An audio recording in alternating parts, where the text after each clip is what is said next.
প্রত্যেক উপজেলার স্বাস্থ্য কমপ্লেক্সে একটি ফিজিওথেরাপির পথ সৃষ্টি করে সেখানে যাতে ফিজিওথেরাপিদের নিয়োগ করা হয় শুধুমাত্র প্রতিবন্ধীদের সেবা করবার জন্য, এ ব্যাপারে একটি অনুশাসনও গতকাল মাননীয় প্রধানমন্ত্রী জারি করেছেন। সমাজের অনগ্রসর যে ব্যক্তিগুলো, যে মানুষগুলির খোঁজ কখনো সমাজের ধনী এবং রাষ্ট্র নেয়নি, তাদেরকে বাংলাদেশে প্রথম নোটিশ করেছেন মহান স্বাধীনতার ঘোষক শহীদ রাষ্ট্রপতি জিয়াউর রহমান। ঠিক তার ধারাবাহিকতায় এই মানুষগুলোকে নিয়ে আবার কাজ শুরু করেছিলেন আমাদের শ্রদ্ধেয় সাবেক সফল প্রধানমন্ত্রী মরহুম বেগম খালেদা জিয়া। এই যে বয়স্ক ভাতা, প্রতিবন্ধী ভাতা, গ্রামের সাধারণ অগ্রসর মানুষের জন্য সেবা পৌঁছানো, এই কাজগুলি কিন্তু বেগম খালেদা জিয়ার সময় শুরু হয়েছিল। আজকে ঠিক তারই ধারাবাহিকতায় তাদের সুযোগ্য উত্তরসূরি বাংলাদেশের এখন সবচাইতে জনপ্রিয় প্রধানমন্ত্রী এবং গণমানুষের নেতা, বাংলাদেশের 55% মানুষের ভোটে নির্বাচিত 2/3 সংখ্যাগরিষ্ঠতা নিয়ে যিনি সরকার গঠন করেছেন মাননীয় প্রধানমন্ত্রী জনাব তারেক রহমান, নতুন করে এই জিনিসগুলি আবার সামনে নিয়ে এসেছেন। উনি কাজ শুরু করেছেন হকারদের পুনর্বাসন, রিক্সা চালকদের কর্মসংস্থান, গ্রামীণ সাধারণ মানুষের কর্মসংস্থান থেকে শুরু করে সামাজিক নিরাপত্তা বেষ্টনীর আওতায় যে সমস্ত কর্মসূচি, এগুলো আরো কিভাবে বাড়ানো যায়, বিশেষ করে নারীর ক্ষমতায়নের জন্য নারী প্রধানদের, গৃহকর্ত্রীদের ফ্যামিলি কার্ড, কৃষকদের সম্মানিত করবার জন্য কৃষক কার্ড, কর্মসংস্থান, স্বাস্থ্য সেবা, শিক্ষা, খেলাধুলা, বৃক্ষরোপণ, খাল খনন, এই যে বহুমাত্রিক প্রকল্প এবং কর্মসূচি বাংলাদেশের মানুষের সামনে নিয়ে এসে যে ইতিহাস সৃষ্টি করেছেন এবং পাইলট আকারে এই প্রকল্পগুলি ইমাম মসজিদদের বেতন সহ মাঠে গড়িয়েছে এবং আগামী অর্থ বছরে যেটি ব্যাপক হারে মাঠে যাবে এবং সাধারণ একদম গ্রামের সাধারণ মানুষ যে সেবাগুলি পাবে, এটা এই কর্মসূচিগুলোর মাধ্যমে। একটা সুখের খবর, আনন্দের খবর, ইতিমধ্যেই এই প্রতিবন্ধীদের পুনর্বাসনকে কেন্দ্র করে মাননীয় প্রধানমন্ত্রীর নেতৃত্বে একটি উচ্চ পর্যায়ের কমিটি গঠিত হয়েছে। যে কমিটির মিটিং আমরা মাননীয় প্রধানমন্ত্রী সভাপতিত্বে গতকালই করেছি, যেখানে আমরা 11টি মন্ত্রণালয় সম্পৃক্ত ছিলাম, 5 জন প্রতিমন্ত্রী গতকালের এই মিটিং এ ছিলাম এবং সেই মিটিং এ আগামী 3 মাসের জন্য গুরুত্বপূর্ণ কিছু কর্মসূচি মাননীয় প্রধানমন্ত্রী নিয়েছেন এবং 3 মাস পরে সেটি রিভিউ হবে। সেই কর্মসূচিগুলোর মধ্যে অন্যতম হচ্ছে আজকে যে পাইলট প্রোগ্রামটি উদ্বোধন হচ্ছে, যেটি মাননীয় সমাজ কল্যাণ প্রতিমন্ত্রী বক্তব্যে বলেছেন যে 10টি বা 20টি জায়গায় আমরা এই পাইলট প্রোগ্রাম আকারে যাব, এটি গতকালকার মিটিং এর সিদ্ধান্ত হয়েছে। গতকালের মিটিং এর সিদ্ধান্ত হয়েছে প্রতিবন্ধীদের গাড়ি ভাড়া, ট্রেন, বাস এবং বিভিন্ন জায়গায় তাদের ভাড়া অর্ধেক করা যায় কিনা, এ ব্যাপারে একটি অনুশাসন মাননীয় প্রধানমন্ত্রী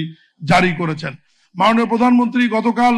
অনুশাসন জারি করেছেন বিভিন্ন মন্ত্রণালয়ে, যে প্রত্যেক মন্ত্রণালয়ে যে সমস্ত অবকাঠামো নির্মাণ হয়েছে বা আগামী দিনে হবে, এই সমস্ত অবকাঠামো বিল্ডিংগুলিতে প্রতিবন্ধীদের ওঠার জন্য যাতে র্যাম্প থাকে এবং তাদের জন্য আলাদা যাতে ওয়াশরুম এবং বাথরুম নির্মাণ করা হয়, এ ব্যাপারে গতকালই মাননীয় প্রধানমন্ত্রী আমাদেরকে অনুশাসন জারি করেছে। ইতিমধ্যে আজকে আমাদের স্থানীয় সরকার পণ্য ও সমবায় মন্ত্রণালয় থেকে আমি সকালে মিটিং করে নির্দেশনা দিয়ে সমস্ত বিভাগগুলিতে পত্র জারি করা হয়েছে। বিশেষ করে ঢাকা উত্তর এবং সিটি কর্পোরেশনের প্রশাসকদের এবং কর্মকর্তাদের প্রতি অনুশাসন জারি হয়েছে, কোনো হোটেল, রেস্টুরেন্ট এবং আবাসিক হোটেলে ট্রেড লাইসেন্স প্রদান এবং রেনু করার পূর্বে অবশ্যই প্রতিবন্ধীদের জন্য র্যাম্প এবং তাদের জন্য আলাদা ওয়াশরুম বা বাথরুমের ব্যবস্থা আছে কিনা এটা নিশ্চিত না হওয়া পর্যন্ত এ সমস্ত রেস্টুরেন্ট, আবাসিক হোটেলগুলোতে কোনো ক্রমেই উত্তর সিটি, দক্ষিণ সিটি এবং বাংলাদেশের সমস্ত সিটি কর্পোরেশন কোনো ট্রেড লাইসেন্স দিতে পারবে না মর্মে আজকে আমাদের মন্ত্রণালয় থেকে চিঠি জারি করা হয়েছে। এই যে বিষয়গুলি আমি সংক্ষেপে আপনাদের সামনে উপস্থাপন করলাম। বিশেষ করে আমাদের স্বাস্থ্য ও পরিবার কল্যাণ প্রতিমন্ত্রী ডক্টর এম এ মঈদ এ ব্যাপারে খুবই সচেতন। উনি দীর্ঘদিন যাবত এই বিষয় নিয়ে কাজ করে, ওনার প্রবন্ধ আমরা গতকাল শুনেছি, জেনেছি এবং সবচেয়ে সুখের বিষয়, আনন্দের বিষয় যে প্রধানমন্ত্রীর নেতৃত্বে যে কমিটি হয়েছে, এই কমিটিতে শুধু আমরা মন্ত্রীরাই নেতৃত্ব দিচ্ছি না, একজন প্রতিবন্ধী, যিনি প্রতিবন্ধীদের নিয়ে দীর্ঘ 30 বছর কাজ করেন, মিস্টার দুলাল, উনি ওই মিটিং এ ছিলেন এবং মাননীয় প্রধানমন্ত্রী মনোযোগ সহকারে ওই প্রতিবন্ধী দুলালের কথাই শুনেছেন প্রায় 40 মিনিট এবং উনি যে জিনিসগুলো দাবি করেছেন সেই দাবিগুলি উনি অনুশাসন আকারে আমাদের মন্ত্রণালয়গুলোতে গতকাল দিয়েছেন এবং 3 মাস পরে আবার একটা মিটিং করে এই বিষয়গুলো আমরা কতটুকু বাস্তবায়ন করতে পারলাম এবং কতটুকু পারিনি এই বিষয়গুলো নিয়ে আবার 3 মাস পরে মিটিং হবে। আরেকটা জিনিস আমি ভুলে যাব, ইতিমধ্যে প্রাথমিক সিদ্ধান্ত হয়েছে, মাননীয় সমাজ কল্যাণ প্রতিমন্ত্রী একটি ডিও লেটার দিবে স্বাস্থ্য মন্ত্রণালয়ে, প্রত্যেক উপজেলার স্বাস্থ্য কমপ্লেক্সে একটি ফিজিওথেরাপির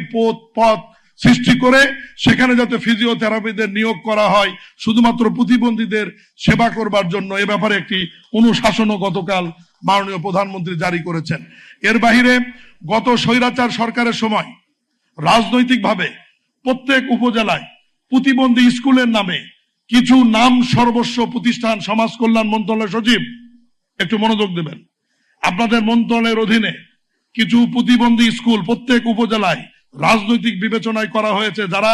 কোটি কোটি টাকা বেতন ভাতা নিচ্ছেন কিন্তু এই সমস্ত প্রতিষ্ঠানে কোনো প্রতিবন্ধী নাই, অবকাঠামো নাই। আমার উপজেলাতেই 5টি আছে, একটিও কার্যকর নাই। গতকাল সমস্ত মন্ত্রীরা অভিযোগ করেছে তাদের ওখানে কার্যকরী নাই। এ ব্যাপারে গতকাল একটি প্রাথমিক সিদ্ধান্ত হয়েছে, আমাদের স্বাস্থ্য প্রতিমন্ত্রী মহোদয় বলেছেন যে আপনারা তদন্ত করে যে প্রতিষ্ঠানটি কার্যকরী আছে একটি প্রতিষ্ঠান ঠিক রেখে সেই প্রতিষ্ঠানের সাথে এই ধরনের প্রতিষ্ঠান যেটি আজকে করা হচ্ছে এই ধরনের প্রতিষ্ঠানকে, সেন্টারকে ওর সাথে অ্যাটাচ করে ওই খরচের মধ্যে প্রত্যেক উপজেলাকে যদি একটি সমন্বিত কেন্দ্র তৈরি করা হয় তাহলে ওই উপজেলার প্রতিবন্ধী যারা তারা ওখানে সেবা নিতে পারবে, আসতে পারবে এবং সুযোগ সুবিধা গ্রহণ করতে পারবে। এই বিষয়গুলো জাস্ট আপনাদেরকে অবহিত এবং মাননীয় প্রধান অতিথিকে অবহিত করে আজকের এই সুন্দর অনুষ্ঠান আয়োজন করবার জন্য যারা ভূমিকা রেখেছে তাদেরকে ধন্যবাদ জানিয়ে, এবং আমার মন্ত্রণালয়ের পক্ষ থেকে আপনাদের কোনো সহযোগিতা লাগলে সবসময় আমাদের দ্বার উন্মোচন রয়েছে।